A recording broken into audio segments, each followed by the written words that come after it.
প্রিয় শিক্ষার্থী বন্ধুরা, আশা করি সবাই ভালো আছেন, সুস্থ আছেন, নিরাপদে আছেন। আমরা আজকে পড়বো পার্ট 9 থেকে আদেশ 18 থেকে 35, তারপরে সম্ভব হলে আরো একটু পড়বো। আদেশ 18, শুনানি ও সাক্ষীর জবানবন্দি গ্রহণ। তাহলে আমরা প্রথম ক্লাসে যে চার্টটা দেখেছিলাম, যে যদি এডিআর সফল না হয়, এডিআর ব্যর্থ হয়, সেক্ষেত্রে মামলাটি কন্টেস্ট হবে, উভয় পক্ষ সাক্ষী নিয়ে আসবে, অর্থাৎ মামলাটি পিএইচ এ যাবে।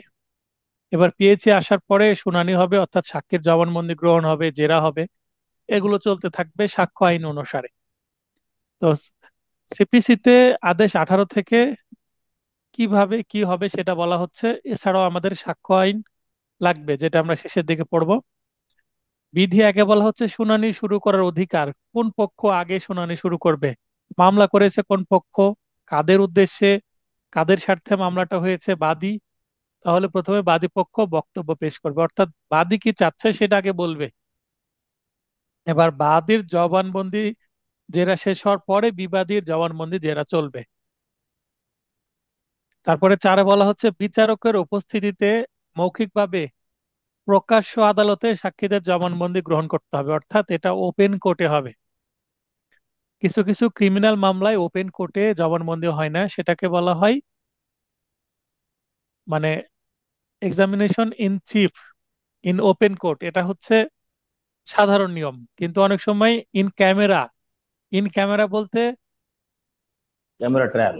গোপনে হয়, ক্যামেরা ট্রায়াল হয়, এবং যে আসামি সে এবং যে জবানবন্দি দিচ্ছে তিনি বিচারক, এবং উভয় পক্ষের শুধুমাত্র মানে আইনজীবী তারা বিচারকের খাস কামরায় জবানবন্দি নেওয়া হয়, বিশেষ করে রেপ কেস, এই ধরনের সেনসিটিভ মামলার ক্ষেত্রে। এটাকে বলা হয় ট্রায়াল ইন ক্যামেরা, অর্থাৎ জনসম্মুখে ওপেন কোর্টে হবে না। 4 এ, এখানে স্টার দেওয়া আছে। স্টার দেওয়ার অর্থ হচ্ছে এখানে অ্যামেন্ডমেন্ট হয়েছে। আমি সাধারণত যেখানে যেখানে 2025 সালে অ্যামেন্ডমেন্ট হয়েছে সেখানে সেখানে স্টার দিয়ে দিয়েছি, যেন আমারও মনে থাকে এবং আপনাদেরও একটু বিশেষ ফোকাস বা নজর দিতে পারেন, কারণ এখান থেকে প্রশ্ন হওয়ার সম্ভাবনা বেশি যেখানে স্টার দেওয়া আছে। এফিডেভিটের মাধ্যমে জবানবন্দি গ্রহণ ও দলিলের গ্রহণযোগ্যতা। এর আগে বাদী পক্ষ ওপেন আদালতে দাঁড়িয়ে মৌখিকভাবে জবানবন্দি দিতেন, কিন্তু 2025 সালের সংশোধনের পরে এই জবানবন্দিটা এফিডেভিটের মাধ্যমে লিখিত আকারে দিতে হচ্ছে। তবে জেরাটা কিন্তু মৌখিক ভাবেই হবে, অর্থাৎ জবানবন্দি সবকিছু লিখিত এফিডেভিটের মাধ্যমে দেওয়া হলো, কিন্তু পরবর্তী ডেটে জেরাটা কিন্তু তাকে ফেস করতে হবে। অত্র কার্যবিধি ও সাক্ষ্য আইনে যাই থাকুক না কেন, মানে এই দেওয়ানি কার্যবিধি এবং সাক্ষ্য আইনে যাই থাকুক না কেন, সাক্ষ্য আইনে বলা আছে কি দেখে দেখে কি দেওয়া যাবে না, জবানবন্দি দেওয়া যাবে না, না দেখে জবানবন্দি দিতে হবে। কিন্তু এখানে উল্টো, সিভিল মামলায় এখন জবানবন্দি লিখিত আকারে, এখন লিখিত আকারে কে দেয়? আমরা অ্যাডভোকেটরা রেডি করি, ওইটা স্বাক্ষর করে এফিডেভিটের মাধ্যমে জমা দেওয়া হয়। এফিডেভিট কোথায় তৈরি হয়? এফিডেভিট হয় হচ্ছে সেরেস্তায়, যেখানে মামলা সৃষ্টি হয় সেখানেই। তো এই পুরোটা সাক্ষ্য আইনের একেবারে বিপরীত হয়ে গেল না, যে জবানবন্দি না দেখে দিতে হবে, কিন্তু এখানে জবানবন্দি আমরা লিখিত আকারে খুব আরামসে আরজিতে যা যা বলা আছে সেইটাই তুলে দিই, সেটারই মূল বক্তব্যগুলো তুলে দিই। তাহলে নিশ্চয়ই সেটা আমরা দেখে দেখেই দিই। বরং আমি কম্পিউটারে যেটা আরজি আছে ওই কম্পিউটারের আরজিটাই কপি করে পেস্ট করে কিছুটা মডিফাই করে দিয়ে দিই। তাহলে পুরোটাই এখন দেখে দেখে দেওয়ার মতোই। বাদীর আরজিতে ও বিবাদীর লিখিত জবাবে বর্ণিত বিষয়সমূহ মৌখিকভাবে উপস্থাপনের প্রয়োজন নেই। তাহলে এটা কি শুধুমাত্র বাদীর সুবিধা? না, বিবাদীও কিন্তু লিখিত জবাবে যেটা আছে সেটা এফিডেভিটের মাধ্যমে দিতে পারবে। তাহলে বাদীও যেমন এফিডেভিটের মাধ্যমে তার আরজির বক্তব্য জবানবন্দি আকার দিতে পারবে, তেমনি বিবাদীও তার লিখিত যে বক্তব্য ছিল, রিটেন স্টেটমেন্ট, সেটার বক্তব্য কিন্তু যখন সে ডিডাব্লিউ এক্সামিনেশন ইন চিফে এফিডেভিট আকারে দিতে পারবে। তার মানে বাদীকেও যেমন সুবিধা দিয়েছে, অপরপক্ষ বিবাদীকেও সুবিধা দিয়েছে যে আপনি এফিডেভিট আকারে, লিখিত আকারে দেন। এটা করার কারণ, যেমন আমার কিছু মামলা আছে, একটা মামলায় অনেকগুলো দাগ আছে, মানে দাগ বলতে একটা খতিয়ানে দাগ নম্বর থাকে অনেক। তো আগামী কালকে আমি একটা ইনজাংশন হিয়ারিং করব, টেম্পোরারি ইনজাংশনের। তো এই হিয়ারিং এ মামলায় 6টা আছে হচ্ছে আরিস খতিয়ান। 6টা খতিয়ানের আন্ডারে হচ্ছে 51টি দাগ আছে। তো 51টি দাগ কি বলা সম্ভব? একজন বাদীর পক্ষে মুখস্থ রাখা সম্ভব? সম্ভব না। তাহলে কি করতে হবে? এই যে এইটা আমি যখন এফিডেভিট আকারে জমা দিয়ে দিচ্ছি, তখন এইটা সুবিধা হচ্ছে আমার বাদীর জন্য। তাহলে বরং সেগুলো এফিডেভিটের মাধ্যমে জবানবন্দি রূপে দাখিল করতে হবে, তাহলে আর মৌখিকভাবে দরকার নেই। এফিডেভিটের মাধ্যমে বাদীর আর্জি, বিবাদীর লিখিত জবাব উভয়ই জমা দিতে হচ্ছে। কিন্তু জেরা হবে কিন্তু ওপেন কোর্টে মৌখিকভাবে, মানে জেরার উত্তর কিন্তু মৌখিকভাবে দিতে হবে। উক্ত এফিডেভিটের একটি কপি বা অনুলিপি অপর পক্ষকে প্রদান করতে হবে। এখন আমি বাদী পক্ষে যদি আরজির এফিডেভিট আকারে, মনে করেন যে কয়জন বাদী জবানবন্দি দিবে, PW1, PW2, PW3, এভাবে আমি দিয়ে দিলাম। এটার একটা কপি অপর পক্ষকে দিতে হবে, কারণ তিনি এটা পাওয়ার হকদার। কারণ এটা স্টাডি করে উনি আমার বাদী পক্ষকে জেরা করবেন। তেমনি যখন বিবাদী পক্ষ আবার তাদের এফিডেভিট আকারে বক্তব্য দিবে, সেটা আবার আমি কপি পাবো।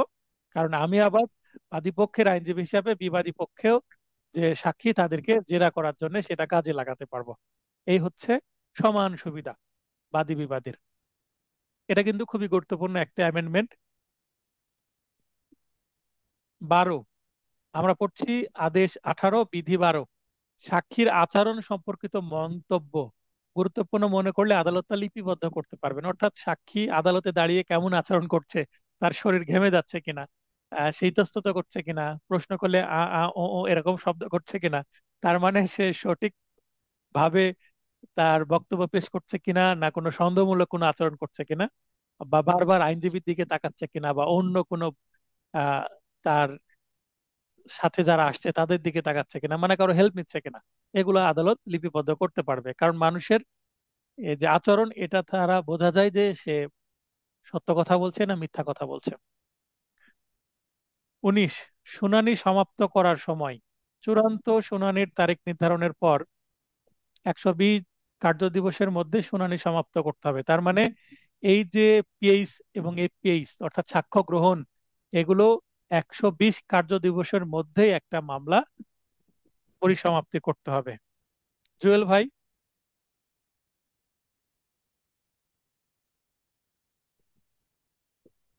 লাইন অন হয়েছে, দ্রুত কথা বলেন। স্যার আসসালামু আলাইকুম। ওয়ালাইকুম আসসালাম। ভালো আছেন স্যার? হ্যাঁ, স্যার এই যে বললেন যে বিচারক সাক্ষীর আচরণ সম্পর্কিত মন্তব্য লিপিবদ্ধ করবে, এটা কিভাবে করবে স্যার? মনে করেন সাক্ষী দাঁড়িয়ে অনেক ঘেমে যাচ্ছে, ঠিক আছে? জি স্যার। সাক্ষীকে প্রশ্ন করলে সে থেমে থেমে উত্তর দিচ্ছে, তখন জি ওনার স্যার। মনে হচ্ছে যে হ্যাঁ, যে হয়তোবা সে সঠিক কথা বলছে না, মিথ্যা কথা বলছে বা বানানো কথা বলছে, বা জেরাতে উত্তর যখন করছে, জেরার জবাব দিচ্ছে, তখন সে ইনস্ট্যান্ট, মানে তার কথাগুলো বানিয়ে বানিয়ে বলছে। তার মানে মিথ্যা জি বানাতে স্যার। সময় লাগে, সত্য বানাতে সময় জি লাগে স্যার। না। তখন জি এনে স্যার। এভাবে মন্তব্য লিপিবদ্ধ করবে যে সাক্ষী জেরার সময়, জেরার জবাবে উত্তর দেওয়ার আগে প্রচন্ড ঘেমে যাচ্ছিলেন। মনে হচ্ছে হয়তোবা তিনি মিথ্যা সাক্ষী দিচ্ছেন, অথবা তিনি ধীরে ধীরে থেমে থেমে উত্তর দিচ্ছেন। এভাবে তার নিজের ভাষায় লিপিবদ্ধ করবেন। ওটা ঠিক স্যার আছে, মানে স্টেটমেন্টের ওখানে লিপিবদ্ধ করবেন স্যার? স্টেটমেন্টের ওখানে উনি লিপিবদ্ধ করতে পারেন। এটা জি এক স্যার। জি একটা বিচারকের এক একটা স্টাইল। এখন উনি যেখানে জবানবন্দি হচ্ছে ওইটার সাথে করতে পারেন, বা জবানবন্দি শেষে লাস্টে PW1 জেরার সময় জি স্যার। এমন এমন আচরণ করেছেন, সেটা তার নিজস্ব স্টাইল। তবে হ্যাঁ, এটা ডিপোজিশন যে ফর্ম, সেখানে লিপিবদ্ধ হবে সাধারণত। জি স্যার। জি ঠিক স্যার, আছে। কারণ ওই জিজ্ঞাসা করলাম স্যার, ওই যে পরবর্তী অন্য বিচারক আসলে উনি তাহলে ওইটা দেখে বুঝবেন স্যার, যে সাক্ষী হ্যাঁ, ইতস্তত বোধ হ্যাঁ, করছিলেন না। ওই জন্য হ্যাঁ, প্রশ্ন এটা করলাম স্যার। এটা একটা দারুণ পয়েন্ট আপনি, মানে প্র্যাকটিক্যাল বিষয় ধরেছেন। কারণ ইদানিং তো ঘন ঘন বিচারক পরিবর্তন হচ্ছে। জি স্যার। এখন জি নথি স্যার। তো, মামলার নথি তো আর পরিবর্তনযোগ্য না। তাও তখন না না স্যার। একটা বিচারক যখন তার কাজটা প্রপারলি করে যাবে, জি পরবর্তী স্যার। বিচারকের জন্য সেটা কিন্তু সুবিধা হবে, তাই না? জি স্যার। জি স্যার। জি যেমন স্যার। যেমন এখানে কিছুদিন আগে একটা মামলা ছিল, এই মাসে 9 তারিখে একটা বড় মামলা। তো ওই জি আপিল মামলায় উভয় পক্ষ শুনানি হয়েছে, আমি রেসপন্ডেন্ট পক্ষ। তো এখানে শুনানি করেছি আগের বিচারকের কাছে, বিচারক পরিবর্তন হয়েছে। এখন জি নতুন স্যার। বিচারক এসে বলছে আবার শুনানি করেন, কারণ আমি তো আগের শুনানি শুনি নাই। তাহলে আগের জি স্যার। বিচারক যে শুনানি শুনেছেন উনি যদি কোনো নোট রাখতেন প্রপারলি, তাহলে জি সেকেন্ড স্যার। বার আমাকে কি করা লাগতো না, হিয়ারিং করা লাগতো না। হেয়ারিং করা লাগতো বুঝতে না স্যার। পেরেছেন? মামলাটা আমার জি গত স্যার। 9 তারিখে কি হয়ে যেত, রায় হয়ে যেত। জি স্যার। তো এটা একটা পয়েন্ট। না, জি স্যার। আচ্ছা, জি এরপরে স্যার। আচ্ছা, ওকে স্যার। ধন্যবাদ ভাই, খুব সুন্দর প্রশ্ন জি স্যার। করেছেন। লাইনে থাকেন যেহেতু নয়েজ হচ্ছে না। জি স্যার, এবার আসসালাম। 20 স্টার আছে, তার মানে এখানেও সংশোধন হয়েছে 25 সালে।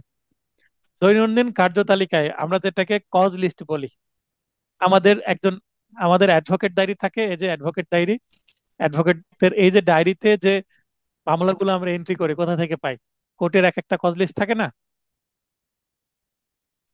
এই যে কজ লিস্ট বা দৈনিক কার্যতালিকা, এই তালিকায় সিভিল মামলার ক্ষেত্রে কয়টি করে রাখা যাবে এটার একটা নির্দেশনা আছে 18-20 ইত্যাদিতে মোকদ্দমা নির্ধারণ। বলা হচ্ছে চূড়ান্ত শুনানির জন্য তালিকায় 4টি আংশিক শুনানিকৃত মোকদ্দমা সহ 10টির বেশি মোকদ্দমা রাখা যাবে না। এর আগে কিন্তু 5টি ছিল, এখন 10টি করা হয়েছে, মানে ডাবল করা হয়েছে, মানে বিচারকের উপরে প্রেশার ডাবল দেওয়া হয়েছে এবার। চূড়ান্ত শুনানির পর্যায়ে তালিকায় অন্যান্য পর্যায়ের মোকদ্দমা সহ মোট 200টির বেশি মোকদ্দমা রাখা যাবে না।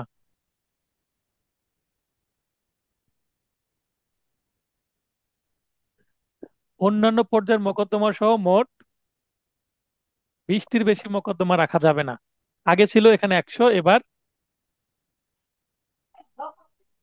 আচ্ছা, একজন মেসেজ করেছেন, কি মেসেজ, লম্বা মেসেজ, স্যার হাত উঠাতে হলে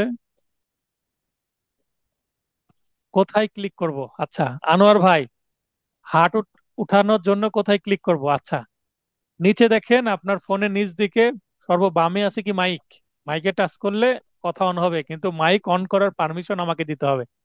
হাত উত্তোলনের মাধ্যমে মাইকের অনের পারমিশন নিতে হবে। সেটা নিয়ম কি, মাঝখানে দেখেন যে ফোনের মাঝখানে রিয়াকশন বলে বাটন আছে, সম্ভবত হার্ট শেপের রিয়াকশন বাটন, ওখানে গেলে আপনি দেখবেন রেজ হ্যান্ড অপশন আছে, তার ভিতরে ঢুকতে হবে, সেখানে একবার টাচ করতে হবে, তার ভিতরে টাচ করতে হবে। ঠিক আছে?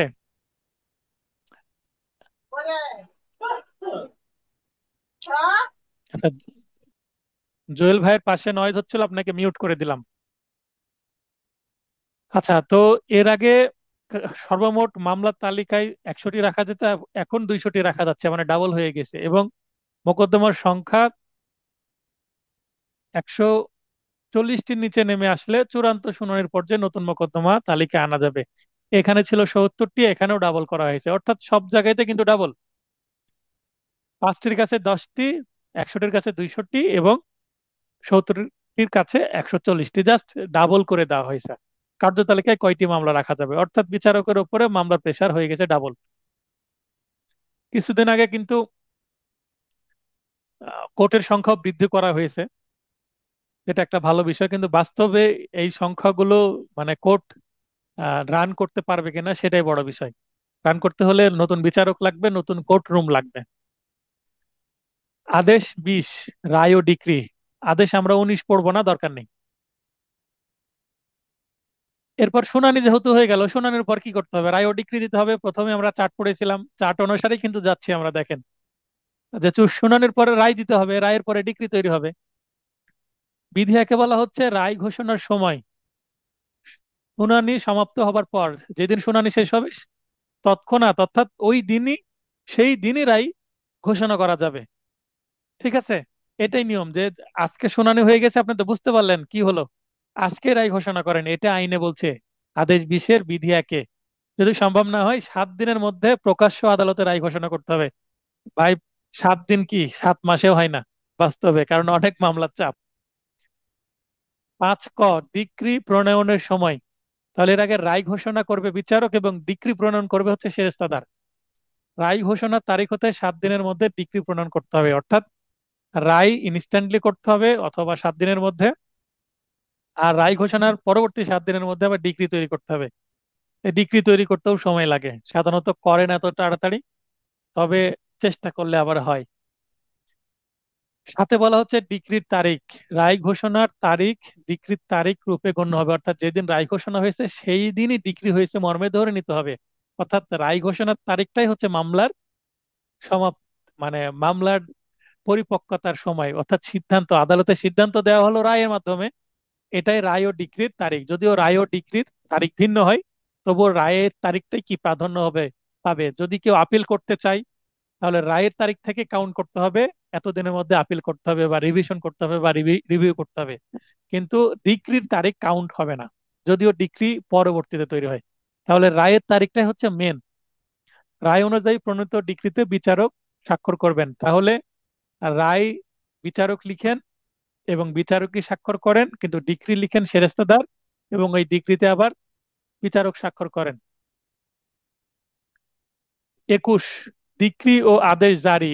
রায় ও ডিক্রি তো হয়ে গেল। তো রায় ডিক্রি হয়ে গেলে তো হবে না, গাছে মনে করেন ফল ধরেছে, ফল তো পেড়ে না খাওয়া পর্যন্ত লাভ হবে না, অথবা পেড়ে সেটা বিক্রয় না করা পর্যন্ত কোনো লাভ হবে না। তো কিভাবে লাভ হবে? রায় ও ডিক্রি জারি করতে হবে, মানে বাস্তবায়ন করতে হবে। যদি কোনো সম্পত্তি উদ্ধারে মামলা হয়, তাহলে ওই সম্পত্তিটা বাদী যখন না যতক্ষণ না ফেরত ফেরত পাচ্ছে ততক্ষণ সেটা কোনো লাভে আসবে না। সেটাকে বলা হচ্ছে জারি বা বাস্তবায়ন বা এক্সিকিউশন। 11তে বলা হচ্ছে মৌখিক আবেদন। ডিক্রি জারির ডিক্রি জারির পর মৌখিক আবেদনের মাধ্যমে, এখানে 10টি দফা আছে কিন্তু, হ্যাঁ, পুরো 10টি দফা পড়া আমাদের দরকার নেই, মূল বিষয়টা শুধু মনে রাখলে হবে।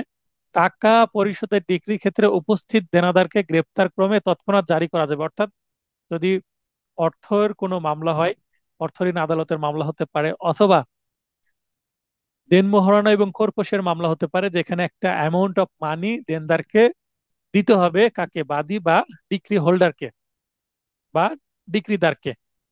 তো টাকা যদি দিতে না পারে, ইনস্ট্যান্টলি তাকে গ্রেপ্তার করতে হবে এবং জেলখানায় পাঠিয়ে দিতে হবে। আর টাকা দিয়ে দিলে, টাকা পরিশোধ, তাকে মামলা থেকে অব্যাহতি দিতে হবে। এটা হচ্ছে মৌখিক।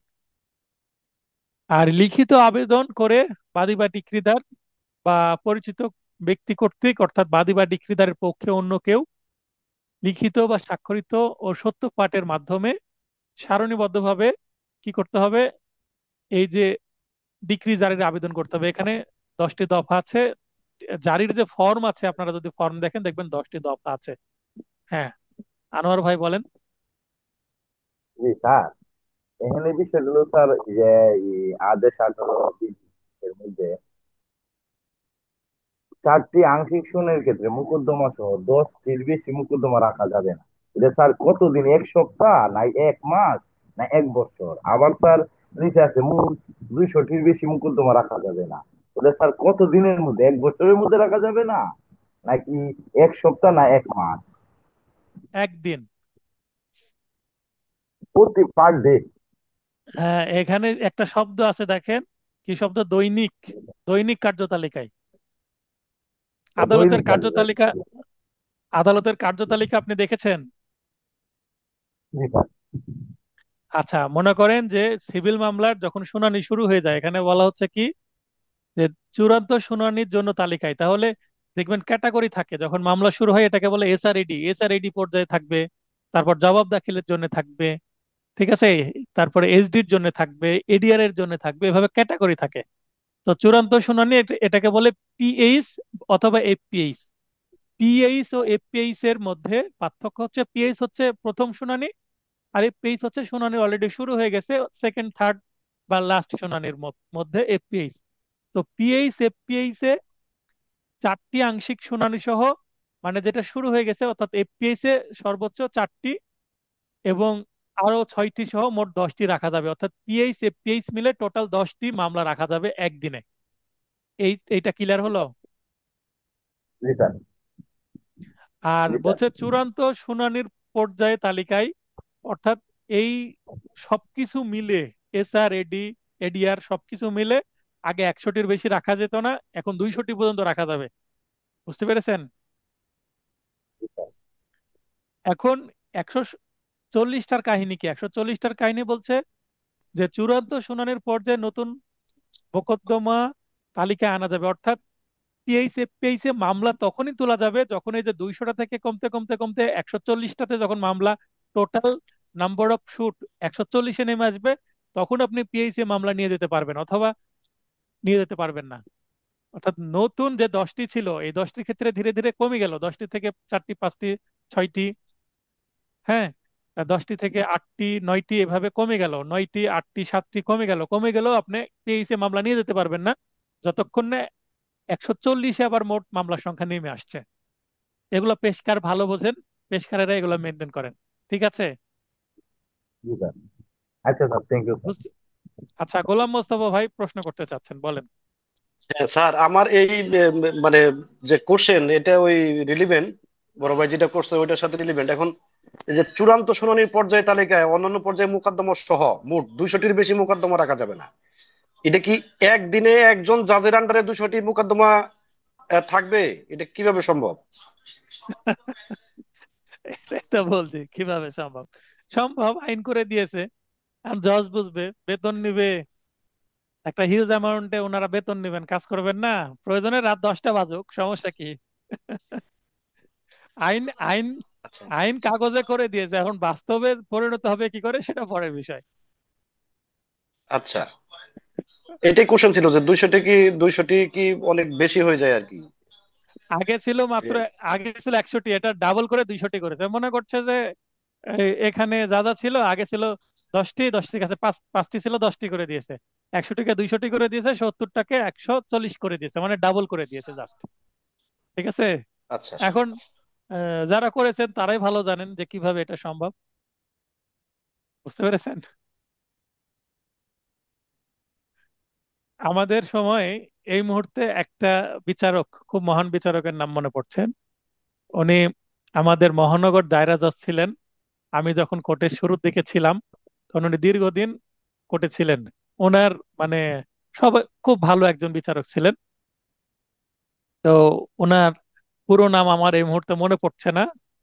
উনি সম্ভবত 23 সাল বা 22 সালের দিকে রিটায়ার করেছেন, ইলিয়াস স্যার। হ্যাঁ, উনি মহানগর দায়রা জজ ছিলেন, খুব ভালো একজন বিচারক ছিলেন। তো উনি দেখেছি যে ঈদের মধ্যে জামিন মানে মিস কেস অনেক থাকে, উনি রাত 10টা পর্যন্ত কোর্ট করতেন, হিয়ারিং, বেল হিয়ারিং। বুঝতে পারলেন?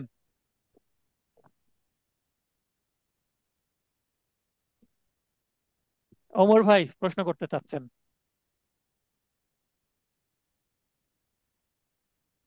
আচ্ছা, এগিয়ে যাই, আপনাদের প্রশ্নের জবাবগুলো আমি শেষের দিকে দেওয়ার চেষ্টা করবো নি।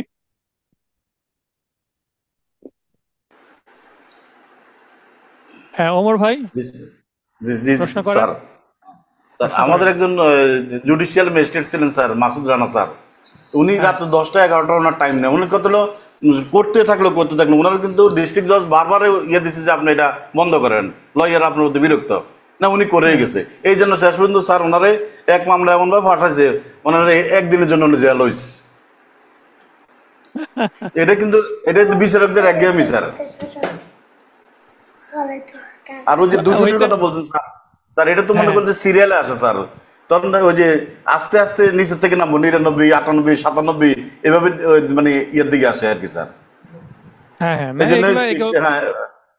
এগুলো প্র্যাকটিক্যাল বিষয়, সম্ভব কি সম্ভব না সেটা আমাদের ম্যাটার না। আইনে যেটা লেখা আছে আমরা সেটা জানবো, কারণ এখান না, থেকে এটা এমসিকিউ সম্ভব স্যার, প্রশ্ন আসবে। সম্ভব। জি এখান স্যার, থেকে জি এমসিকিউ প্রশ্ন আসবে, তাই না? জি আচ্ছা, স্যার। মনে করেন যে 200টা মামলা থাকলো, 200টা শুনানি তো সম্ভব না, 20টা শুনানি করলো, বাকি 180টা জাস্ট ডেট দিয়ে দিল। দিয়ে বোঝেননি? দিয়ে দিন, জি জি জি জি জি এইভাবে এটাই তো ডাকে স্যার, জি। এইভাবেই তো টেকনিক। হয়। জি স্যার। তো ঠিক জি, আছে।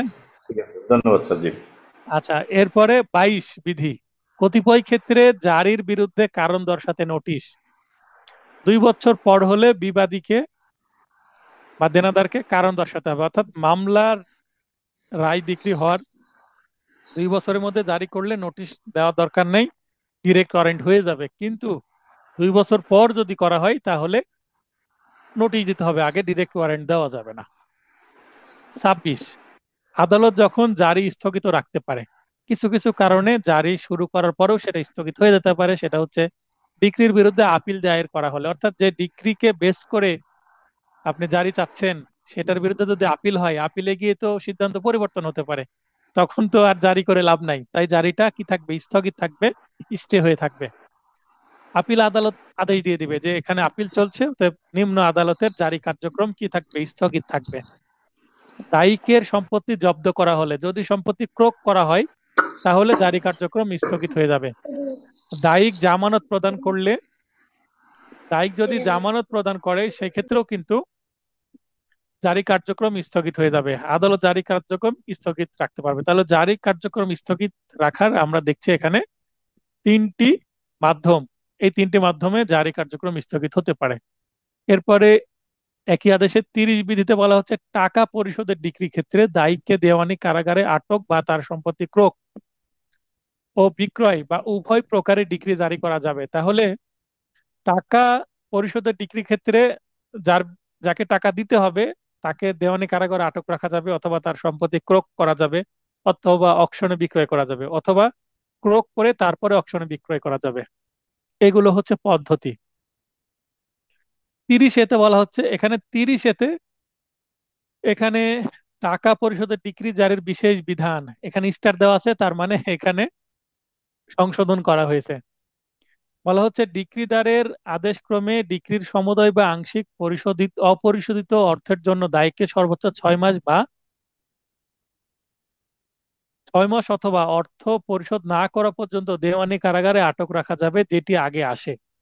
তার মানে 6 মাসও রাখা যাবে, অথবা যতদিন সে টাকা পরিশোধ না করছে, অর্থাৎ 6 মাস সর্বোচ্চ দিবে, কিন্তু তাকে রাখার পর সে যদি 2 মাস পরে বা 2.5 মাস পরে বা 3 মাস পরে টাকা পরিশোধ করে দেয়, তার মানে টাকা পরিশোধ যেহেতু আগে হয়ে গেল তাই তাকে ছেড়ে দিতে হবে। এটা হচ্ছে বিষয়। আর সে 6 মাসও হয়ে গেল কিন্তু টাকা দিচ্ছে না, যেহেতু 6 মাস মেয়াদ পূর্ণ পূর্ণ হয়ে গেছে, তাই আগে তাকে ছেড়ে দিতে হবে, 6 মাস যেহেতু পূরণ হয়ে গেছে। তাই তাই এটাকে কি বলবো, যেটা আগে আসে, অর্থাৎ 6 মাস পূরণ হয়ে গেলে তাকে ছেড়ে দিতে হবে, অথবা টাকা যদি আগে পরিশোধ করে দেয় 6 মাসের আগে, তাও তাকে ছেড়ে দিতে হবে, অর্থাৎ মুক্ত করতে হবে। দায়ীকে দেওয়ানি কারাগারে আটক রাখার ব্যয়ভার সরকার বহন করবে। এখানে একটা দারুণ অ্যামেন্ডমেন্ট হয়েছে। এই যে দায়িক মানে যে টাকা দিচ্ছে না তাকে তো কারাগারে আটক রাখা হবে, দেওয়ানি কারাগার। এই কারাগারে আটক রাখার জন্য আগে কিন্তু ডিক্রিদার টাকা, যেটা খরচ সেটা কিন্তু ডিক্রিদারকে বহন করতে হতো, কিন্তু এইটা বর্তমানে 25 সালের অ্যামেন্ডমেন্টের মাধ্যমে সরকার নিজে বহন করছে। হ্যাঁ, আনোয়ার ভাই বলেন। স্যার, এখন ওই যে 6 মাস আটক রাখা যাবে, 6 মাস আমি টাকা দিলাম না, তারপরেও কি আমাকে জামিন দিয়ে দিবে? হ্যাঁ, কারণ 6 মাসের বেশি রাখাই যায় না, কারণ টাকা না দেওয়ার কারণে তার সাজা দেওয়া হয় 6 মাস। 6 মাস পরে সাজা মেয়াদ পূর্ণ হয়ে গেলে তো সে এমনি মুক্তি পাবে। বুঝতে পারেননি? টাকা না দিলেও কিন্তু মুক্তি পাবে স্যার, না? টাকা না দিলেও মুক্তি পাবে, কারণ 3 মাস বা 6 মাসের মেয়াদেই দেওয়ানি কারাগার দেওয়া হয়। দেওয়ানি কারাগার সর্বোচ্চ 6 মাসই হয়, তার বেশি দেওয়াই যায় না। ঠিক আছে। এখন মনে করেন যে মোহরানা খোরপোশের মামলা, 2 লক্ষ টাকা পাবে, সে টাকা দিচ্ছে না, 6 মাসের দেওয়ানি কারাগার দিয়ে দিল। 6 মাস সে 1 টাকাও দিল না, 6 মাস পর অটোমেটিক সে মুক্তি পাবে, কিন্তু তার 2 লক্ষ টাকার 1 টাকাও পরিশোধ হবে না। পরবর্তীতে তার বিরুদ্ধে আবার আবেদন করা হলে তাকে আবার 6 মাসের কারাদণ্ড দিতে পারবে। বোঝা গেল? জি স্যার, যতক্ষণ টাকা না দিবে ততক্ষণ কেউ করা যাবে চলতেই নাকি? থাকবে, এভাবে চলতেই থাকবে। ঠিক আছে স্যার। অথবা তার সম্পত্তি ক্রোক করবে, ক্রোক করে বিক্রয় করে সে টাকা আদায় করবে। টাকা পরিশোধের ডিক্রি জারিকালে কোনো নাবালক, উন্মাদ বা দেউলিয়া বা মূল দায়িকের উত্তরাধিকারী ব্যক্তিকে দেওয়ানি কারাগারে আটক রাখা যাবে না। তাহলে মানি শুটের ক্ষেত্রে বা টাকা আদায়ের ক্ষেত্রে, সেটা যেই টাকায় হোক না কেন, এই ব্যক্তিদেরকে রাখা যাবে না কারাগারে। যদি দায়িক অপরিশোধিত অর্থের 25% এর কম নয় এমন পরিমাণ অর্থ পরিশোধ সহ অবশিষ্ট টাকা পরবর্তী 60 দিনের মধ্যে পরিশোধ করে মর্মে বন্ড সম্পাদন করে, অর্থাৎ মিনিমাম 25% দিতে হবে। অর্থাৎ টাকা যদি 1 লক্ষ টাকা হয় তাহলে 25,000 টাকা, 2 লক্ষ টাকা হলে 50,000 টাকা, 4 ভাগের 1 ভাগ মানে 25% টাকা যদি জমা দেয়, 25%-এর কম নয়, অর্থাৎ 25%-র বেশি দিতে হবে। 1 লক্ষ টাকা হলে 25,000 টাকা অথবা তার বেশি টাকা দিতে হবে, কম দিলে হবে না, 24,000 টাকা দিলে হবে না। এবং বলবে যে বাকি যে টাকা থাকলো সেটা পরবর্তী 60 দিনের মধ্যে সে পরিশোধ করবে। এরকম যদি কি করে বন্ড দেয় বা বেল বন্ড দেয়, তাহলে তাকে মুক্তি দেওয়া যাবে। অর্থাৎ কোনো দায়ী যদি দেওয়ানি কারাগারে থাকে তাকে জামিন দেওয়ার শর্ত এখানে বলা হচ্ছে। এর আগে কিন্তু শর্ত স্পষ্ট ছিল না, এবার স্পষ্ট করে দেওয়া হয়েছে এই 30 এ। এই নতুন যে বিধি, এটার মধ্যে এই বিধিটা কিন্তু একেবারে ফ্রেশ বিধি। 30 বিধি এর আগে ছিলই না। 30 ছিল কিন্তু 30 ছিল না, 30 এটা নতুন বিধি। অতঃপর 60 দিনের মধ্যে উক্ত অর্থ পরিশোধে ব্যর্থ হলে তাকে পুনরায় গ্রেপ্তার এবং 6 মাসের অধিক সময়ের জন্য আটক রাখা যাবে। তাহলে সে যদি 60 দিনের মধ্যে বললো টাকা দিয়ে দিব, যদি না দেয় তাহলে কি করতে হবে?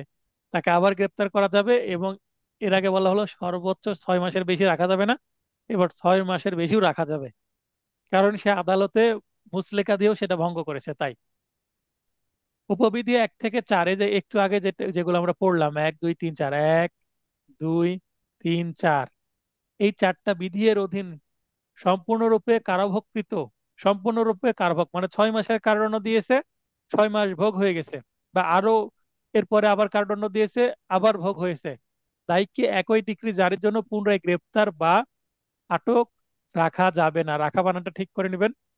তার মানে যদি আপনি একবার দরখাস্ত করেন, একটা দরখাস্তের বিপরীতে একবার কারাদণ্ড হবে, এবং ওই কারাদণ্ডের মেয়াদ শেষ হয়ে গেলে ওই একই দরখাস্তের আন্ডারে তাকে আর ধরা যাবে না। কিন্তু যদি সে টাকা পরিশোধ না করে নতুন একটা ফ্রেশ দরখাস্ত করলে আবার কিন্তু এই যে 1, 2, 3, 4 এই কার্যক্রমগুলো চলতে থাকবে। তার মানে আপনি যদি একবার দরখাস্ত করেন, 1, 2, 3, 4 এই উপবিধিগুলো প্রযোজ্য হবে, এবং টাকা না দেয় তাহলে তার মেয়াদ শেষ হলে মুক্তি পাবে। মুক্তি হওয়ার পর ওই যে আবেদন করেছিলেন সেই আবেদনের কার্যকারিতা শেষ। আদালত চাইলে ওই আবেদনের আন্ডারে কি করতে পারবে না, নতুন ভাবে আর ওয়ারেন্ট দিতে পারবে না। নতুন ওয়ারেন্ট চাইতে হলে নতুন করে আবার আবেদন করতে হবে, এটাই বোঝানো হচ্ছে।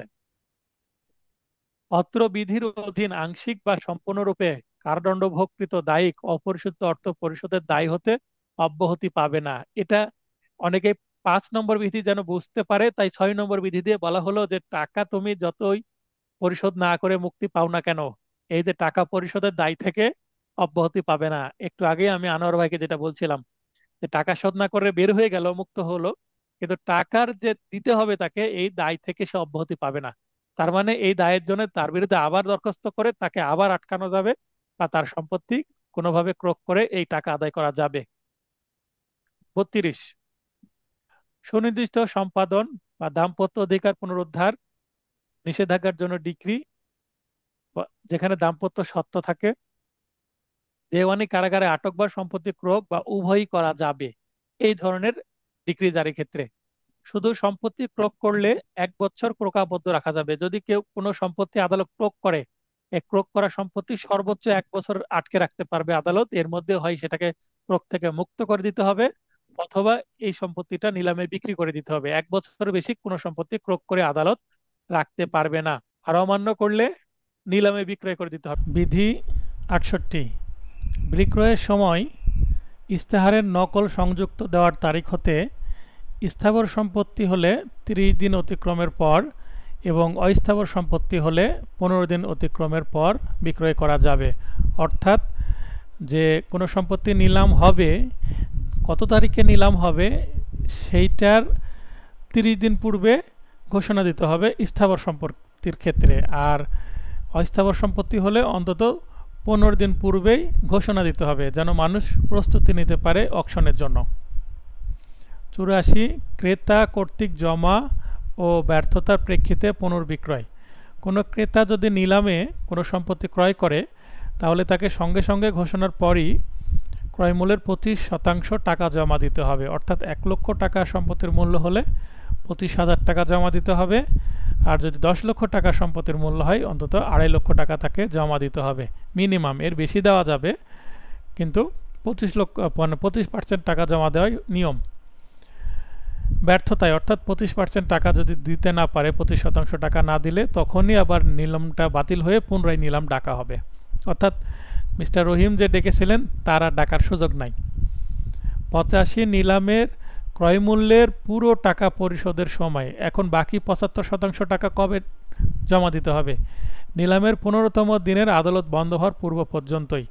আমরা জানি সাধারণত বিকেল 5টা পর্যন্ত কোনো অফিস চলে, অর্থাৎ আদালত চলবে, তো 5টার আগ পর্যন্ত জমা দিতে হবে। যেহেতু 5টা বা 4টা সময় উল্লেখ নেই, আদালত বন্ধ হওয়ার পূর্ব পর্যন্ত এই সময়টা আমাদের মনে রাখতে হবে।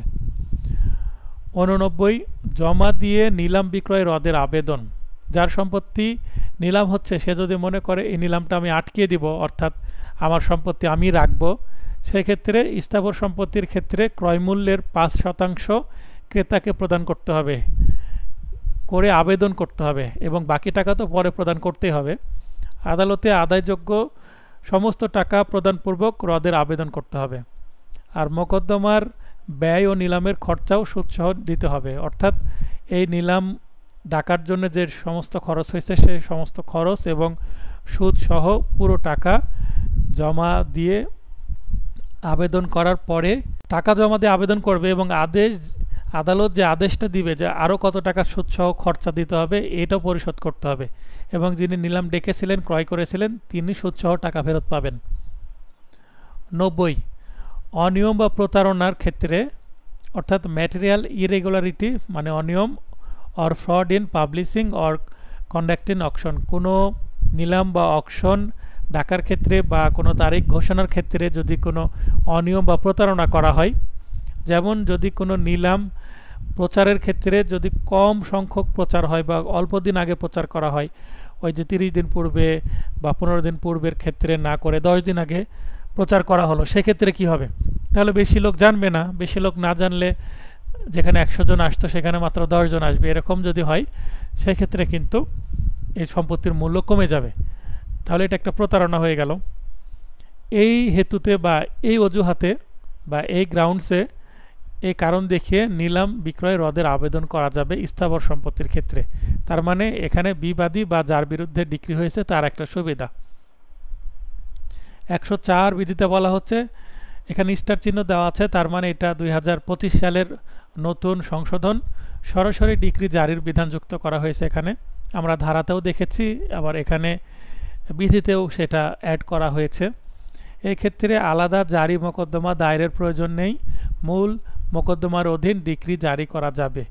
আগে মামলার যেমন একটা পারিবারিক মামলা হলে আলাদা জারি মামলা করতে হয়, তখন নতুন একটা মোকদ্দমা নাম্বার পড়তো এবং মামলার প্রকার হয়ে যেত পারিজারি মানে পারিবারিক জারি মামলা। কিন্তু কোনো পারিবারিক মামলার ক্ষেত্রে ওই মূল পারিবারিক মামলার অধীনেই কিন্তু জারি দরখাস্ত করা যাবে এবং নতুন কোনো জারি মোকদ্দমার সৃষ্টি হবে না। অর্থাৎ মনে করেন এর আগে 101 মোকদ্দমা নাম্বার ছিল, ওই 101 মোকদ্দমার নাম্বার আন্ডারেই দরখাস্ত করা যাবে। ডিক্রি পাশের পর ডিক্রি জারির দরখাস্ত আদালত মোকদ্দমার নথিতে রাখবেন। যদি মোকদ্দমার নথি আপিল বা রিভিশন আদালত কর্তৃক তলব করা হয়, অর্থাৎ এলসিআর যদি তলব করে আপিল বা রিভিশন আদালত, তাহলে এলসিআর বা লোয়ার কোর্ট যে নথি সেটা উচ্চ আদালতে চলে গেল, সেক্ষেত্রে একটি খণ্ড নথি প্রস্তুত করে রাখতে হবে। আমরা ম্যাজিস্ট্রেট কোর্টে যখন জামিনের দরখাস্ত করি সেটা নামঞ্জুর হয়, তখন দায়রা জজ আদালতে মিসকেস করি জামিনের জন্য, তখন মূল নথিটা চলে যায় এলসিআর আকারে কোথায়, দায়রা জজ আদালতে, এবং ওই মোকদ্দমার নথির একটা খণ্ড নথি কিন্তু ম্যাজিস্ট্রেট কোর্টে থাকে। তো তেমনই সিভিল মামলার ক্ষেত্রেও এরকম করতে হবে, সেটা বলা হচ্ছে। দায়িক মানে যার বিরুদ্ধে ডিক্রি হয়েছে, ডিক্রি জারিতে বাধা প্রদান করলে এখানে কাকে কাকে বাধা প্রদান করতে পারে? ডিক্রিদার যে সম্পত্তি মানে মামলায় জিতেছে বাদী, অথবা নিলামে যে সম্পত্তি ক্রয় করেছে অর্থাৎ নালিশি সম্পত্তির ক্রেতা, এই দুইজন তার সম্পত্তি মনে করেন একটা স্থাবর সম্পত্তি তিনি দরখাস্ত করেছেন বুঝিয়ে নেওয়ার জন্য, তো যদি বাধা প্রদান করে তাহলে তিনি কি করবেন? তাহলে আদালতে আবেদন করবেন। তাহলে এই ডিক্রিদার বা নালিশি সম্পত্তির ক্রেতা কর্তৃক আদালতে আবেদনের প্রেক্ষিতে ও আদালতের নির্দেশক্রমে আইন প্রয়োগকারী সংস্থা অর্থাৎ সাধারণত পুলিশ, আমাদের বাংলাদেশের ক্ষেত্রে পুলিশ কী করবেন? ওই স্থানীয় থানার পুলিশ চলে যাবেন সম্পত্তি দখল গ্রহণে তাদের সহযোগিতা করতে। এটা হচ্ছে নতুন অ্যামেন্ডমেন্ট। আদেশ 22 পক্ষগণের মৃত্যু, বিবাহ, অসচ্ছলতা। এর আগে আমরা যেটা দেখলাম যে আমরা প্রথম ক্লাসে যেটা দেখেছিলাম মামলা ফাইলিং থেকে শুরু করে মানে রায় বা আদেশ এবং শেষে হচ্ছে ডিক্রি, এবং ডিক্রি কিভাবে জারি করতে হয় সেটাও আমরা দেখলাম। তার মানে অলরেডি আমরা সিপিসির মোটামুটি সব শিখে গেলাম বেসিক্স, অর্থাৎ মামলা যদি স্বাভাবিকভাবে শেষ হয় তাহলে সব কিছু আমরা অলরেডি শিখে গেছি। কিন্তু যদি এই মামলার মধ্যে কোনো ব্যতিক্রম বা অস্বাভাবিক বা এক্সেপশনাল কোনো কিছু চলে আসে সেক্ষেত্রে কি হবে সেই জিনিসগুলো আমরা এখন শিখব।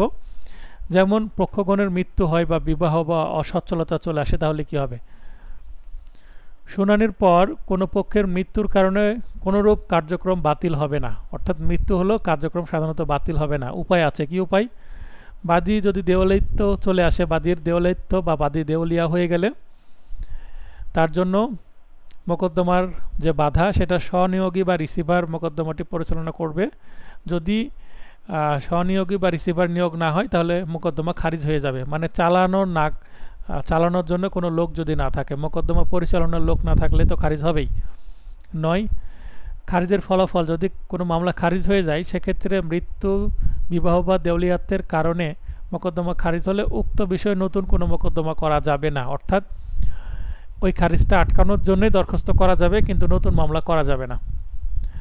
9 এতে বলা হচ্ছে যে মনে করেন কোনো ব্যক্তি যদি মৃত্যুবরণ করে, সেটা বাদী বা বিবাদী হোক, তার যে আইনানুগ প্রতিনিধি, ওয়ারিশরা, স্ত্রী সন্তানেরা, তারা কিন্তু 90 দিনের মধ্যে পক্ষভুক্ত হতে পারে, কায়েম মোকাম যেটাকে বলে। এটা আমরা জানি তামাদি আইনের 167 এবং 168 অনুচ্ছেদে আছে 90 দিন সময়। এই 90 দিনের মধ্যে যদি তারা না আসে এবং বাদীপক্ষের আইনজীবী বা যে পক্ষ মৃত্যুবরণ করেছে তার আইনজীবী যদি দরখাস্ত না করে সময়ের, সাধারণত মোকদ্দমাটা কী হয়ে যাবে, কোনো স্টেপ না নেওয়ার কারণে খারিজ হয়ে যাবে। যদি খারিজ হয়ে যায়, খারিজের পরেও কি আসা যাবে? হ্যাঁ, খারিজের পরেও আরেকটা সুযোগ দেওয়া হচ্ছে 9 এতে সরাসরি বিলুপ্তি বা খারিজ রদকরণ করা যাবে। সেটা 3000 টাকা খরচা সহ 60 দিনের মধ্যে রদের আবেদন করতে হবে। 60 দিন বলতে মামলা খারিজের বা মোকদ্দমা খারিজের 60 দিনের মধ্যে আসতে হবে। 60 ডেজ আরও অতিরিক্ত সময় পাবে মোকদ্দমা খারিজের সময় থেকে। আদেশ 23, প্রত্যাহার ও সমন্বয়। মামলা যদি উইথড্র বা প্রত্যাহার করে নেয় বাদী, সেক্ষেত্রে কী হবে?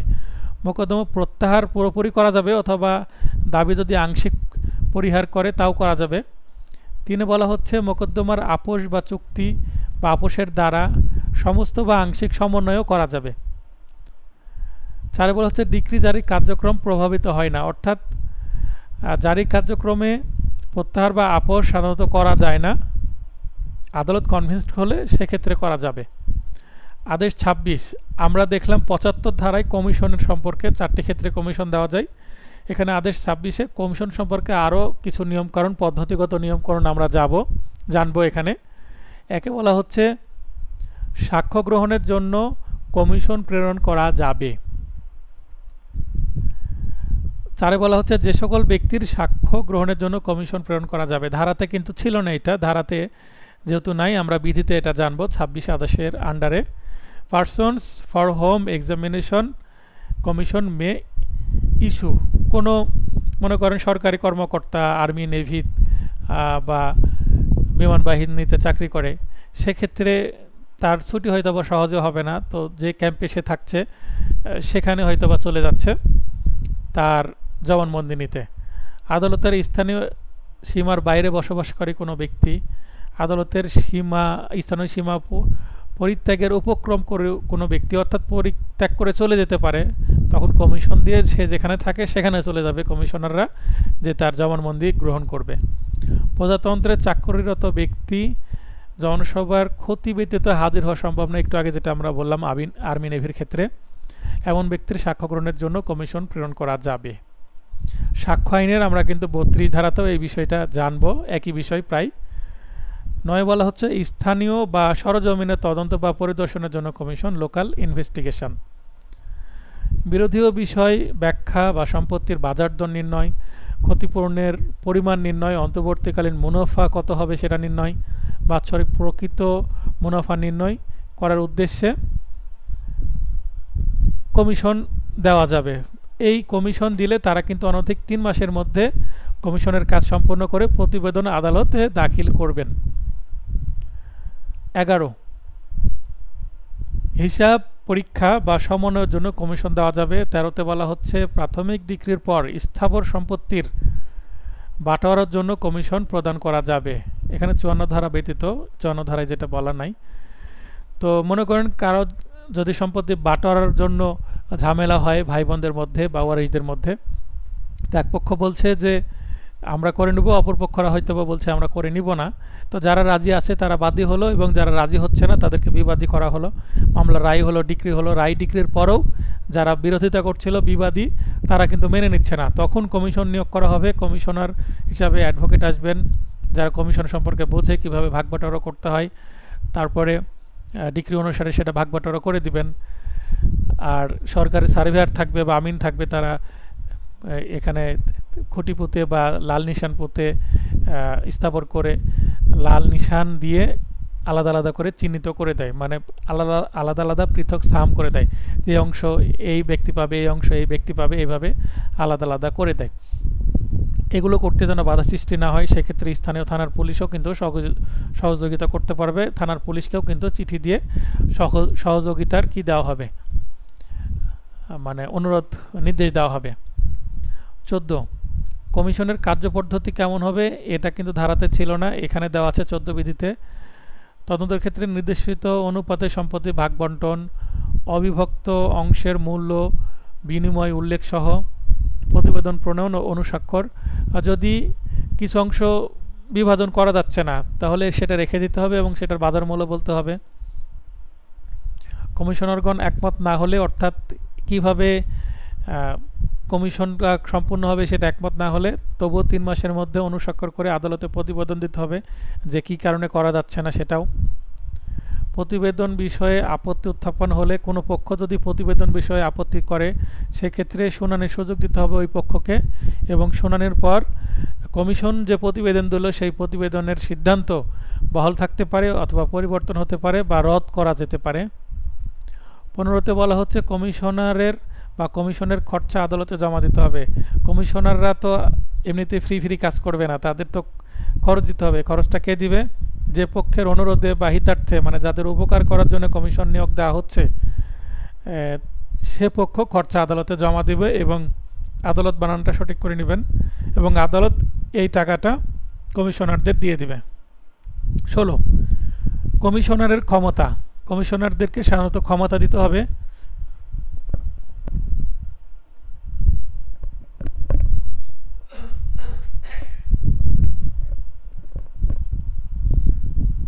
সাক্ষ্য গ্রহণ, দলিল ও বস্তু তলব ও পরীক্ষা, জমি বা গৃহে যুক্তিসঙ্গত সময়ে প্রবেশ করতে পারবে, অর্থাৎ এটা অনুপ্রবেশ হবে না, আইনসঙ্গতভাবে প্রবেশ করতে পারবে, সেই ক্ষমতা কিন্তু কমিশনারদের দিতে হবে বা দেওয়া হবে। 23, মোকদ্দমার বিচার নিষ্পত্তির সময় হতে কমিশনার কর্তৃক ব্যয়কৃত সময় বাদ দেবে। কমিশনার যদি 2 মাস বা 3 মাস সময় নিয়ে নেয় কমিশনার কাজে, তাহলে এটা কিন্তু বিচার নিষ্পত্তির যে 120 দিন সময় শুনানির, সেই সময় থেকে কিন্তু বাদ যাবে। আদেশ 27, সরকার বা তাদের বিরুদ্ধে বা তাদের কোনো কর্মচারীর বিরুদ্ধে মামলা করা হলে, অর্থাৎ সরকার বা সরকারি কর্মচারী কর্তৃক, মানে বাদী হয়ে মামলা, অথবা তাদের বিরুদ্ধে অর্থাৎ বিবাদী করে যদি মামলা করা হয়, সেক্ষেত্রে কি হবে? বিধায়কে বলা হচ্ছে সরকার কর্তৃক বা তাদের বিরুদ্ধে মোকদ্দমা নিযুক্ত ব্যক্তি কর্তৃক আর্জি বা জবাব স্বাক্ষরিত ও সত্যায়িত হবে। অর্থাৎ মামলা যদি বাদী হয় সরকার, স্থাবর সম্পত্তির ক্ষেত্রে বাদী যদি সরকার হয় তাহলে ডিসি বা জেলা প্রশাসক স্বাক্ষর করবেন, আর বিবাদী হলে লিখিত জবাবেও কিন্তু জেলা প্রশাসক স্বাক্ষর করবেন, এবং অন্যান্য যদি মামলা হয় অন্যান্য অফিসের যে প্রধান তিনি স্বাক্ষর করবেন। আদেশ 27, শাসনতান্ত্রিক ব্যাখ্যা সংক্রান্ত প্রশ্ন সংবলিত মোকদ্দমার ক্ষেত্রে বিধায়কে বলা হচ্ছে মোকদ্দমায় অ্যাটর্নি জেনারেলকে নোটিশ প্রদান করার পর অগ্রসর হতে হবে। অ্যাটর্নি জেনারেলকে না জানিয়ে এই ধরনের মামলা করা যাবে না। রিসেন্টলি এটা 2025 সালে প্রশ্ন এসেছিল এখান থেকে। আদেশ 32, যদি বাদী বা বিবাদী নাবালক হয় বা উন্মাদ হয় তাহলে তাদের দ্বারা মামলা বা তাদের বিরুদ্ধে কিভাবে মামলা করতে হবে। তারা তো মামলা করতে পারে না। আমরা জানি তামাদি আইনের 6 ধারায় 3 প্রকার ব্যক্তি, নাবালক, উন্মাদ এবং জড়বদ্ধ ব্যক্তি মামলা করতে পারে না। তো সেক্ষেত্রে কি হবে? নেক্সট ফ্রেন্ড বা আসন্ন বন্ধু বা পরবর্তী বন্ধু, বাংলা আসন্ন বন্ধু বা পরবর্তী বন্ধু বা অভিভাবক যাই থাকুক না কেন, ইংলিশ একটাই নেক্সট ফ্রেন্ড। তো তাদের কর্তৃক নাবালকের মোকদ্দমা দায়ের করতে হবে। আসন্ন বন্ধু ব্যতীত মোকদ্দমা দায়ের করা হলে নথি হতে আর্জি অপসারণ করা হবে। কি আসন্ন বন্ধু বা অভিভাবক নিযুক্ত হতে পারে? সুস্থ মস্তিষ্ক সম্পন্ন সাবালক যে কোনো ব্যক্তি হতে পারবেন। 10 বলা হচ্ছে আসন্ন বন্ধু অপসারণ ইত্যাদিতে কার্যক্রম স্থগিত বা অবসর বা মৃত্যুতে কোনো আসন্ন বন্ধু যদি বলে যে আমি আর এই মামলা পরিচালনা করতে রাজি নাই, তাহলে অপসারণ হতে পারেন, বা তিনি যদি স্থগিত করতে চান, মানে অবসর নিতে চান এই জায়গা থেকে, মামলা থেকে, অথবা তার মৃত্যু হয় তাহলে মামলার কার্যক্রম স্থগিত হবে এবং কোনো নাবালক সাবালক হওয়ার পর ওই মামলাটা তিনি নিজে আবার পরিচালনা করতে পারবে, অথবা পরবর্তী আরেকজন নেক্সট ফ্রেন্ড নিযুক্ত করেও মামলাটা পরিচালনার জন্য ব্যবস্থা নেওয়া যেতে পারে। 12, নাবালক বাদী বা আবেদনকারী হিসাবে সাবালক হলে কি পদ্ধতি হবে? যে নাবালকের জন্য আসন্ন নিয়োগ করা হয়েছিলেন তিনি যদি সাবালক হয়ে যায় তাহলে ওই নাবালক সাবালক হওয়ার পর নিজের মামলা নিজেই অগ্রসর হতে পারবে নিজের নামে, তাই ওই নেক্সট ফ্রেন্ড এই মামলায় আর থাকবে না, অপসারণ হয়ে যাবে এবং শিরোনাম ত্রুটিমুক্ত হবে। অর্থাৎ এই মামলাটি যে নেক্সট ফ্রেন্ড কর্তৃক দায়ের করা হয়েছে সেই কথাটা সংশোধন করে সাধারণভাবে যে মামলা হয় সেইভাবে শিরোনাম ত্রুটিমুক্ত করতে হবে। 15 বিধিতে বলা হচ্ছে মানসিক ভারসাম্যহীন ব্যক্তিদের ক্ষেত্রে বিধি প্রয়োগ। অত্র আদেশের 1 থেকে 14 নং বিধি, অর্থাৎ আমরা যে নেক্সট ফ্রেন্ড নাবালকের ক্ষেত্রে যেভাবে নিয়োগ করা হয় এবং যেভাবে তাদের ক্ষমতা থাকে এবং যে বিধিগুলো আমরা দেখলাম ঠিক একই বিধি যতদূর সম্ভব প্রযোজ্য হবে মানসিক ভারসাম্যহীন ব্যক্তির ক্ষেত্রে, অর্থাৎ উন্মাদের ক্ষেত্রেও। আমরা যেমন 89C-তে আপিলে মধ্যস্থতা সম্পর্কে জানলাম, ওই 89A যেমন মোকদ্দমায় মধ্যস্থতায় যে বিধানগুলো ছিল ঠিক একই বিধান যতটুকু প্রয়োজনীয় পরিবর্তন সহ প্রয়োগ করা যাবে তেমনি এটার ক্ষেত্রেও একই রকম। আদেশ 33, নিঃস্ব ব্যক্তি বা পাউপার্স কর্তৃক বা তাদের বিরুদ্ধে যদি মোকদ্দমা করতে হয় সেক্ষেত্রে নিয়ম কি? তো পাউপার্স কাকে বলবো? বিধি একে বলা হচ্ছে নিঃস্ব হিসেবে মোকদ্দমা রুজু করা যাবে, তবে নিঃস্ব বলতে বোঝাবে তাদেরকে যারা নির্ধারিত ফি প্রদানের অসামর্থ্যবান, মানে মোকদ্দমা দায়েরের যে কোর্ট ফি সেটা দিতে পারবে না, হয়তোবা মামলার যে নিযুক্ত আইনজীবী তার ফি দিতে পারবে না, এবং এটার একটা মানদণ্ড থাকতে হবে কাদেরকে নিঃস্ব বলা হবে। পরিধেয় বস্ত্র মানে তার শরীরে যে পোশাক আশাক থাকবে সেটা, ও মোকদ্দমার বিষয়বস্তু শরীরে যেটা থাকবে সেটাই না, একটা মানুষের তো আর এক সেট পোশাক থাকবে না, হয়তো বা 2-3 সেট প্রয়োজনীয় পোশাক, এবং মোকদ্দমার বিষয়বস্তু অর্থাৎ যে সম্পত্তি নিয়ে মামলা সেই সম্পত্তি ব্যতীত তার 5,000 টাকা মূল্যের সম্পত্তির অধিকারী নয়, অর্থাৎ 5,000 টাকা তার কাছে নাই বা 5,000 টাকার সম্পত্তিও তার কাছে নাই, স্থাবর বা অস্থাবর সম্পত্তি, তাহলে 5,000 টাকার কম টাকা থাকলে তাকে নিঃস্ব বলা হবে। 5,000 টাকা বা তার বেশি থাকলে নিঃস্ব বলা হবে না। 9, আবেদনপত্র অগ্রাহ্য বা নামঞ্জুর। 2 মাসের মধ্যে প্রতারণামূলকভাবে সম্পত্তি যদি হস্তান্তর করে তাহলে নিঃস্ব শাস্তে কোনো ব্যক্তি যদি এই নিঃস্ব সাজা দরখাস্ত, অর্থাৎ আমি নিঃস্ব হিসাবে ওর অনার মোকদ্দমা রুজু করতে চাই বলে দরখাস্ত করে, আমার কিছু নাই, আমার 5,000 টাকাও নাই বা সম্পত্তি নাই, কিন্তু এই দরখাস্ত দেওয়ার 2 মাস আগেই প্রতারণামূলকভাবে তার সকল সম্পত্তি সে হস্তান্তর করে দিয়েছে, গিফট করেছে বা বিক্রয় করে দিয়েছে এবং টাকা পয়সা সরিয়ে রেখেছে, সেক্ষেত্রে কিন্তু তার নিঃস্ব হওয়ার যে দরখাস্ত সেটা নামঞ্জুর করে দিবে আদালত যদি বুঝতে পারে। আর 9 বলা হচ্ছে নিঃস্ব মুক্তি বা সচ্ছল হওয়া। কোনো ব্যক্তি নিঃস্ব হিসেবে মামলা করার পরে সে যদি সচ্ছল হয়ে যায় তাহলে 7 দিনের মধ্যে লিখিত স্পষ্ট নোটিশ দিয়ে তার যে নিঃস্বর বিষয়টা মুক্তি পাবে এবং তাকে সচ্ছল হিসেবে ঘোষণা করা হবে এবং মামলা স্বাভাবিকভাবে চলবে। আদেশ 35-এ বলা হচ্ছে স্বার্থবিহীন ব্যবহার বা ইন্টারপ্লিডার। তো ইন্টারপ্লিডার সুট সম্পর্কে আমরা 88 বা 88 ধারাতে জেনেছিলাম, ঠিক একই বিষয় ধারাতে যেটা ছিল সেটাই আদেশ 35-এ আসছে। আদেশ 35-এর বিধি একে বলা হচ্ছে স্বার্থবিহীন ব্যবহার বা ইন্টারপ্লিডার মোকদ্দমার আর্জিটা কেমন হবে? দায়সমূহের বা ব্যয় ব্যতীত অন্য কোনো স্বার্থ আসলে দাবি করে না এই ধরনের মোকদ্দমা। জাস্ট এতটুকু জানলেই হবে যে ধারা 88-তে বলা আছে এবং আদেশ 35-এ বলা আছে, তো এতটুকুই।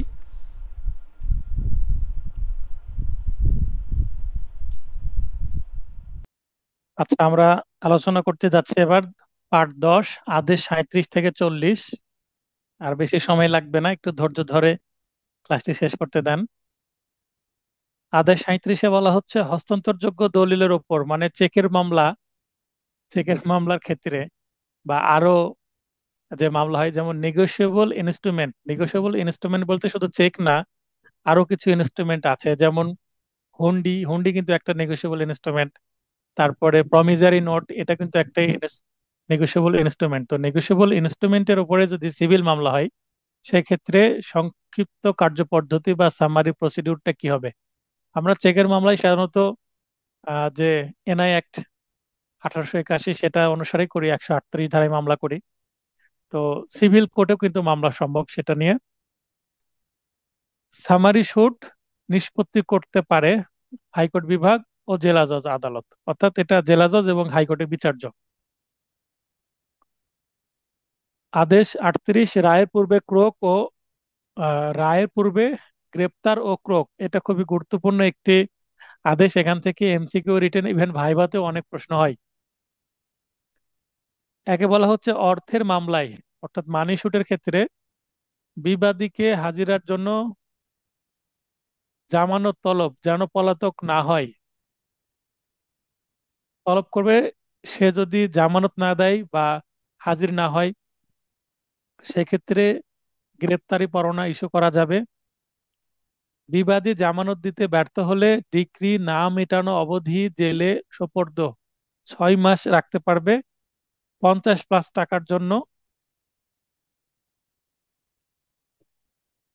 অথবা এখানে 6 মাস অথবা 6 সপ্তাহ এভাবে লেখা আছে। এর অর্থ হচ্ছে যদি 50 টাকার বেশি হয় তাহলে 6 মাস, আর 50 টাকার যদি কম হয় তাহলে 6 সপ্তাহ। 50 টাকা হলেও 6 মাস, আর 50 টাকার কম হলে 49 টাকা হলে 6 সপ্তাহ রাখা যাবে। 5, সম্পত্তি উপস্থাপনের জন্য জামানত তলব যদি করা হয় বিবাদীকে এবং সেটা করতে সে যদি ব্যর্থ হয়, তাহলে তার সম্পত্তি ক্রোক করা যাবে। সম্পত্তি ক্রোক, এটা সবচেয়ে বড় বিষয়, যে যে সম্পত্তি নিয়ে মামলা সেই সম্পত্তি সে যদি বিক্রয় করে দিতে চায়।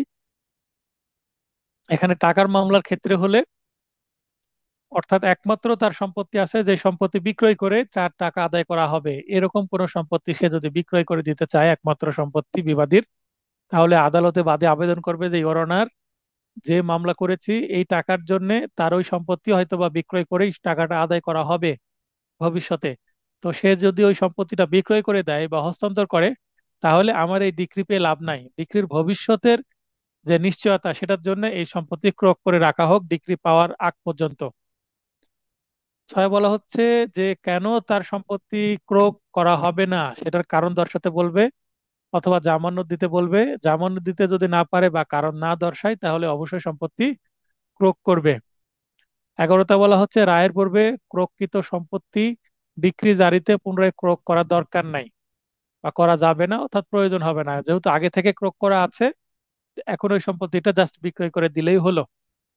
12, কৃষিজ দ্রব্য রায়ের পূর্বে ক্রয়যোগ্য নয়। এর আগে আমরা কোনটা ক্রয় করা যায় কোনটা ক্রয় করা যায় না ডিক্রি জারিতে সেটা দেখেছি, কিন্তু বলছে রায়ের পূর্বে ক্রয়ের ক্ষেত্রে কৃষির সাথে রিলেটেড কোনো সম্পত্তি ক্রয় করা যাবে না, যেমন কৃষকের দখলে থাকা কোনো ফসল ক্রয় করা যাবে না। 13, স্মল ক্লজ আদালত বা স্বল্প এখতিয়ার সম্পন্ন যে আদালত, সে আদালত স্থাবর সম্পত্তি ক্রয় করতে পারবে না। এটা হচ্ছে 38 বিধির, 38 আদেশের বিভিন্ন বিধির বিধান। তো এটা কিন্তু রিটেনে গিয়ে আমরা আরো ডিটেলে পড়বো। এখান থেকে রিটেনে লিখিত প্রশ্ন আসে, আবার এখান থেকে ড্রাফটিংও আসে, রায়ের পূর্বে ক্রোকে দরখাস্ত লিখতে আসে। আদেশ 39, আমরা এসআর অ্যাক্টে কিন্তু নিষেধাজ্ঞা সম্পর্কে জেনেছি 52 থেকে একেবারে একেবারে 57 ধারা পর্যন্ত। এবার আমরা আদেশ 39-এ এসে অস্থায়ী নিষেধাজ্ঞা ও অন্তর্বর্তীকালীন আদেশ সম্পর্কে জানবো। একে বলা হচ্ছে যে সকল ক্ষেত্রে অস্থায়ী নিষেধাজ্ঞা মঞ্জুর করা যেতে পারে। আমরা কিন্তু এসআর অ্যাক্টেও এগুলো জেনেছি। অপচয় বা ক্ষতিগ্রস্ত হবে বা হস্তান্তরিত হতে পারে, অথবা কোনো ডিক্রি জারিতে অন্যায়ভাবে বিক্রয় হবার ঝুঁকির সম্মুখীন হতে পারে সম্পত্তিটা, এবং এগুলো যদি এগুলো করে অথবা এগুলো করার ইচ্ছা প্রকাশ করে অপরপক্ষ, তাহলে বাদী বিবাদীর এই কাজগুলো আটকানোর জন্য, প্রতিরোধ করার জন্য অস্থায়ী নিষেধাজ্ঞার দরখাস্ত করতে পারে। যেমন আগামীকালকে আমি একটা সম্পত্তির আহ অস্থায়ী নিষেধাজ্ঞা চাইবো বাদী পক্ষে বিবাদীকে আটকানোর জন্য। 1 নম্বর এবং 2 নম্বর বিবাদী আমার বাদীর সম্পত্তির যে ফসল সেগুলো জোর করে নেওয়ার চেষ্টা করছে, দখল নেওয়ার চেষ্টা করছে, সেটা আটকানোর জন্য। আচ্ছা, এখন এগুলো যদি ইচ্ছা প্রকাশ করে, আমি বলবো যে ইচ্ছা প্রকাশ করছে, অর্থাৎ সে হুমকি দিচ্ছে, এটাই হচ্ছে বিষয়। 2, লঙ্ঘনের পুনরাবৃত্তি রোধকল্পে নিষেধাজ্ঞা, অর্থাৎ একটা আদালত আদেশ দিয়েছে, এই আদালতের আদেশ যদি লঙ্ঘন করে তাহলে নিষেধাজ্ঞা চাওয়া যাবে। 2-3, নিষেধাজ্ঞা অমান্য যদি কেউ করে মানে ইনজাংশন আদালতের অমান্য করছে, তাহলে সম্পত্তি ক্রোক করা যাবে ও 6 মাসের মধ্যে জেল বা সিভিল প্রাইজন দেওয়া যাবে। 6 মাসের জন্য সিভিল প্রাইজন দেওয়া যাবে। প্রকৃত সম্পত্তি 1 বছর পর্যন্ত রাখা যাবে। 1 বছর পরও যদি আবার অমান্য করে তাহলে সেই সম্পত্তিটা নিলামে বিক্রয় করা যাবে।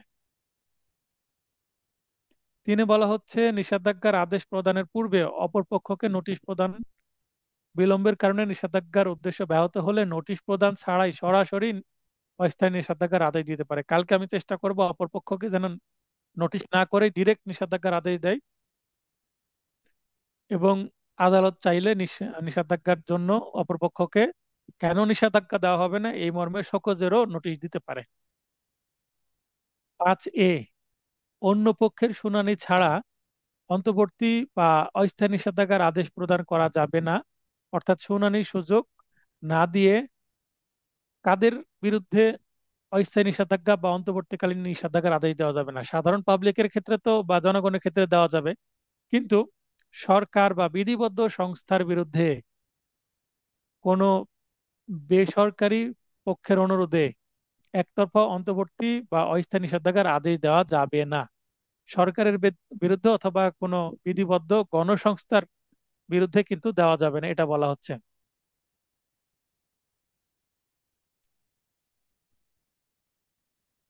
কিন্তু সাধারণ জনগণের বিরুদ্ধে, মানে একজন ব্যক্তি আরেকজনের ব্যক্তির বিরুদ্ধে নিতে পারবে, কিন্তু সরকার বা কোনো সংস্থার বিরুদ্ধে কিন্তু শুনানি ছাড়া দেওয়া যাবে না।